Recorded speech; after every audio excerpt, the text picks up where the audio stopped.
হেব্বি সুন্দর জায়গা একটা, জঙ্গল চারপাশে দেখো, দেখেছো কত সুন্দর জঙ্গল চারপাশে।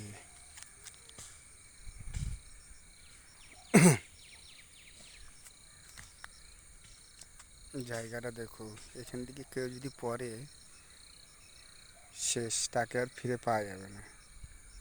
এত সুন্দর জায়গাটা, দেখো তোমরা বন্ধুরা, হেব্বি সুন্দর। দেখেছো নিচ কত গভীর।